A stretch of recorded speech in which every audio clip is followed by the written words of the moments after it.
Jubilee ఎన్నికల్లో క్రియాశీలక పాత్ర. ఇప్పుడు పలు అభివృద్ధి కార్యక్రమాలకు జిల్లా వ్యాప్తంగా ఈరోజు అభివృద్ధి కార్యక్రమాల్లో పాల్గొంటున్నారు. మనతో పాటు మంత్రి వివేక్ వెంకటస్వామి ఉన్నాడు. సార్ను ఫస్ట్ హైదరాబాద్ విషయం తెలుసుకొని జిల్లా విషయం తెలుసుకున్నాం. ఏంటి సార్ ఎట్లా చూడొచ్చు, గెలిపిస్తున్నారా లేదా, ఏంటి అసలు పరిస్థితి? ఎప్పుడు రోమన్ ఎంపైర్లో ఒక మాట కోట్ ఉన్నది, the beginning of the end అని. అర్థమైందా? జూబ్లీ హిల్స్ ఫలితాలు టీఆర్ఎస్ ది ఎండ్ బిగినింగ్ అన్నమాట, కథమయ్యే సూచన. ఎందుకంటే సుమారు కాంగ్రెస్ పార్టీ అభ్యర్థి 25,000 నుంచి 30,000 ఓట్లతో గెలవబోతున్నాడు. ఈ గెలుపు చూసి టీఆర్ఎస్ పార్టీలో ఈరోజే మీరు చూస్తున్నారు, ఇక్కడ మన నక్కలపల్లి, చెన్నూరులో అందరు కూడా వచ్చి కాంగ్రెస్ పార్టీలో జాయిన్ అవుతున్నారు. ఎమ్మెల్యేలు కూడా సాఫీ అయిపోతారు. టీఆర్ఎస్ పార్టీలో ఇంకెవరు మెల్గరు. ఎందుకంటే ఎక్కడ కేటీఆర్ పోయి చేయబడతాడో అక్కడ శూన్యం అన్నమాట. 2019లో కారు సారు 16 అన్నాడు. అంటే ఏమైంది? 7 సీట్లు పోయినాయి, పార్లమెంట్ సీట్లు. 100 సీట్లు ఎమ్మెల్యేగా గెలిచినాక 2 నెలల్లోనే 7 పార్లమెంట్ సీట్లు పోయినాయంటే ఆయన లీడర్షిప్ ఏమున్నదో మీకు అర్థం చేసుకోవాలి. తర్వాత అసెంబ్లీ ఎలక్షన్లో కూడా నేనే ముఖ్యమంత్రి అవుతానని చెప్పి అందరికి చెప్పుకుండు, నేనే యువరాజుని, నేనే అవుతాను అనుకున్నాడు. మొత్తం గద్దే పోయింది కేసీఆర్ది. తర్వాత మళ్ళీ పార్లమెంట్ ఎలక్షన్లు వచ్చినాయి. దాంట్లో అన్ని సీట్లలో సెక్యూరిటీ డిపాజిట్ పోయింది. గ్రాడ్యుయేట్ ఎలక్షన్లో క్యాండిడేట్ కూడా పెట్టుకోలే, ఎందుకంటే ఓడిపోతాడని తెలిసిపోయింది. జూబ్లీ హిల్స్లో కూడా అట్లనే 12 సంవత్సరాలు ఏ ఒక్క సరిగా అభివృద్ధి కార్యక్రమం చేయలేదు. ప్రజలందరూ కూడా విసుకెత్తిపోయినారు. ఆయన కాంగ్రెస్ పార్టీ ఏం చేసింది 2 సంవత్సరాలను అడుగుతుండు, కానీ నేను ఇది చేసినా అని చెప్పి ఎక్కడ కూడా చెప్పలే. ఎందుకంటే ఏం చేయలే. 10 సంవత్సరాలు, ఇంకా ఆయన 2 సంవత్సరాలు ఎమ్మెల్యేగా ఏం పని చేయలేదు. నేను ఇన్ఛార్జ్గా అయిన తర్వాత జూబ్లీ హిల్స్లో ఏ నామో రూపము మార్చడం జరిగింది. అదొక role model constituency Hyderabad, Secunderabad సిటీస్కి. తో ఈ ఎలక్షన్ రిజల్ట్స్ తర్వాత కేటీఆర్ లీడర్షిప్ ఏదైతే ఉందో పార్టీలో చర్చ జరుగుతుంది. మనకి ఈ పార్టీలో ఉన్నప్పుడు కేటీఆర్తోని మనము కాంగ్రెస్ పార్టీని కొట్టగలుగుతామా, మళ్ళీ తిరిగి రాగలుగుతామా అని చెప్పి ఒక ఆలోచన మొదలవుతుంది. ఆల్రెడీ మీరు చూస్తున్నారు, వాళ్ళ చెల్లె ఆల్రెడీ చెప్పింది, ఈ టీఆర్ఎస్ బీఆర్ఎస్ పార్టీలో అవినీతిలో మునిగిపోయి అంత బదుబు అంటారు, ఉర్దూలో ఏమంటారు, ఆ వాసన, కరప్షన్ వాసన ఈ టీఆర్ఎస్ పార్టీలో చుట్టుకుంది. ఇక ఈయన లీడర్షిప్లోనైతే మొత్తము టీఆర్ఎస్ఏ ఇక బిగినింగ్ ఆఫ్ ద ఎండ్. మీరు ముందు నుండి ఉన్నారు సార్, ఆ కాన్స్టిట్యున్సీలో మీకు కలిసి వేసిన ఘటన ఏదైనా ఉందా? మీరు డే 1 నుంచి ముఖ్యమంత్రి మీకు ఆ అంశం అప్పచెప్పినప్పటి నుంచి, ఎలక్షన్ అంశం అక్కడే ఉన్నాడు, మీకు బాగా కలిసి వేసిన ఘటన ఏంది అక్కడ? కలిసి వేసిన ఘటన అంటే మా నాన్నగారు కాకా వెంకటస్వామి గారు, వారు ఎర్రగడ్డ ఆ ప్రాంతంలో చాలా చోట్ల కూడా ఆయన లేబర్ లీడర్గా ఉన్నందువలన అక్కడ ఉన్న ప్రజలందరూ కూడా వారిని గుర్తు చేసుకుంటున్నారు.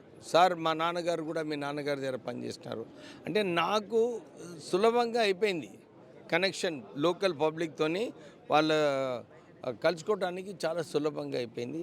తర్వాత ముస్లిం సోదరులతో అందరితో ఉర్దూ మాట్లాడడము, వారితో ఒక భరోసా అన్నమాట. అరే మా వాడు ఉన్నాడు, మేము భరోసా చేస్తాము అని చెప్పి ఆ కాన్ఫిడెన్స్ లెవెల్ కార్యకర్తలలో తేవడము, ప్రజలలో కూడా అందరు. ఎందుకంటే వాళ్ళందరినీ గుర్తించి వాళ్ళ పేర్లతో పిలిచి ఒక మంచి వాతావరణము ఆల్రెడీ క్రియేట్ చేసినాం. ఎందుకంటే కాంగ్రెస్ పార్టీ 22% నెగిటివ్ ఉండే. నేను ఈ 2 మంత్స్ పనిచేసిన తర్వాత ఆ నెగిటివిటీని 8% పాజిటివ్గా వచ్చింది. ఇప్పుడు అందరు కూడా వచ్చి పనిచేస్తున్నారు. మాజీ మంత్రులు, మాజీ మంత్రులు, ఎమ్మెల్యేలు, చైర్మన్లు అందరూ కూడా వచ్చి పనిచేస్తున్నారు.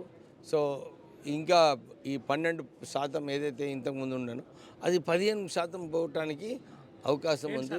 నిన్న లాస్ట్ చివరి మినిట్లో కాంగ్రెస్ పార్టీ అభ్యర్థి రిగ్గింగ్ చేసిన ప్రచారం జరిగింది, గొడవలు జరిగినాయి. దీన్ని ఏం చెప్పబోతారు ఈ అంశం మీద? రిగ్గింగ్ ఎక్కడైనా అవుతుందా? మీరే రిగ్గింగ్ అవుతుందంటే రాహుల్ గాంధీ గారు ఏదైతే చెప్పినారో ఓట్ చోరీ అని చెప్పిన తర్వాత ఎలక్షన్ కమిషన్ కూడా ఆలోచిస్తుంది ఏం చేయాలి ఏం చేయొద్దు తప్పుడు చేస్తే. ఇక్కడ రిగ్గింగ్ సమస్యనే లేదు. ఎలక్షన్ కమిషన్ ఏమో బీజేపీ చేతిలో ఉన్నది, టీఆర్ఎస్ బీఆర్ఎస్ ఏమో ఇద్దరు కలుపుకొని ఉన్నారు. వాళ్ళు కలుపుకొని ఉన్నారనే మొన్న పార్లమెంట్ ఎలక్షన్లో 8 సీట్లు బీజేపీ గెలిచింది. బీఆర్ఎస్ ఏదైతే 37% ఓటు ఉండేనో 17% వచ్చిందంటే ఈ 20% ఓటు ఎక్కడ పోయింది? వాళ్ళ స్నేహితుల దగ్గర పోయింది బీజేపీకి. ఇక మరి నిజంగా ఓట్లో గల్లంత అయితే అది ఎలక్షన్ కమిషన్ ఎవరి చేతిలో ఉన్నాడు? బీజేపీ చేతిలో. బీజేపీ స్నేహితుడు ఎవరు? బీఆర్ఎస్. సో వాళ్ళిద్దరి మధ్యలో ఉంది. వాళ్ళు ఏది కరెక్ట్, ఇదొక తమాషా. టీఆర్ఎస్కి అర్థమైపోయింది. ప్రజలు కాంగ్రెస్ వైపు చూస్తున్నారు. ల్యాండ్ స్లైడ్ విక్టరీ ఉండబోతుంది. మనము ల్యాండ్ స్లైడ్ విక్టరీ అంటే ఏదో ఒకటి విమర్శలు చేయాలని చెప్పి ఈ విమర్శలు చేయడం జరిగింది. వాళ్ళకి అర్థమైపోయింది మా సంగతి కథమవుతున్నది అని చెప్పి. మీరు చూసుకుంటే చాలా చోట్ల వాళ్ళ ఏజెంట్సే లేరు. నిజంగా ఏజెంట్స్ ఉంటే వాళ్ళు పార్టీలో బలంగా ఉండి గెలుస్తున్నారు. వాళ్ళు కంప్లైంట్ ఇయ్యలే, ఖాళీ లీడర్లే చేస్తున్నారు. ఎవరు కంప్లైంట్ చేయాలి? పోలింగ్ ఏజెంట్లు కంప్లైంట్ చేయాలి. లీడర్లు ఎందుకు చేస్తున్నారు? ఎందుకంటే వాళ్ళు ఎక్కడ పోయి చూసినప్పుడు అడిగినప్పుడు అందరూ కాంగ్రెస్ వైపే చూపిస్తున్నారు ఓటు.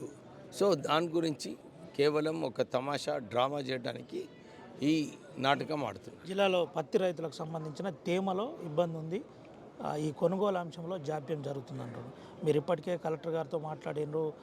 ఈరోజు కూడా CCI కొనుగోలుకు సంబంధించిన కొనుగోలు కేంద్రాన్ని ప్రారంభించారు. ఎట్లా చూడవచ్చు ఈ అంశంలో? ఏదైనా క్లారిటీ వచ్చిందా? క్లారిటీ క్లియర్గా ఉంది. పోయిన సంవత్సరం ఏదైతే 12 క్వింటాళ్ళు పర్ ఏకర్ తీసుకున్నారో ఈ సంవత్సరం కూడా దాని ప్రకారంగానే తీసుకోవాలని చెప్పి ఆల్రెడీ డిమాండ్ చేసినాము. పోయినసారి వంశీ ఎంపీ గారు మాట్లాడి వాళ్ళకి నచ్చజెప్పి అప్పుడు ఒప్పుకోవడం జరిగింది. ఇబ్బందులు ఉన్నప్పటికీ కూడా తర్వాత సెటిల్ అయిపోయింది. ఈ సంవత్సరం కూడా రైతులకు ఇబ్బంది పడకుండా, వాళ్ళకి ఏం కష్టము నష్టము కాకుండా మేము ఉన్నాము. భరోసా మా మీద పెట్టుకోండి. ఇది కేంద్ర సబ్జెక్ట్ అయినప్పటికీ బీజేపీ వాళ్ళు యాక్చువల్లీ దీనికి బాధ్యత వహించాలి. ఆ పరిస్థితులు ఉన్నప్పటికీ కూడా మేము కేంద్రం పైన ఒత్తిడి తీసుకొచ్చి ఈ 12 క్వింటల్లో అయ్యేటట్టు చేస్తాం. Right sir, thank you. ఇది పరిస్థితి. బీజేపీ దీనికి బాధ్యత వహించాలి, CCIకి సంబంధించింది.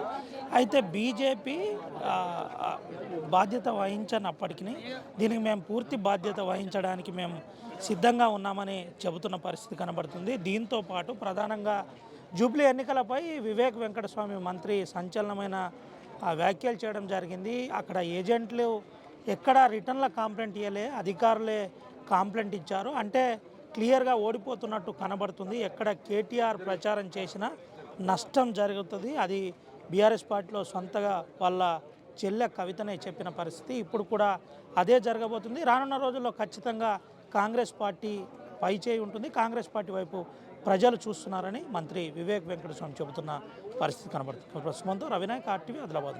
చరిత్ర సృష్టించినోడు ఇప్పుడు ఆ చరిత్రని తిరగరాయబోతున్నాడు. అబద్ధాల గోడల్ని బద్దలు కొట్టి నిజాలను రాగా మీ ముందుంచబోతున్నాడు. నిజమైన వార్తల కోసం వెంటనే డౌన్లోడ్ చేసుకోండి రా యాప్ని.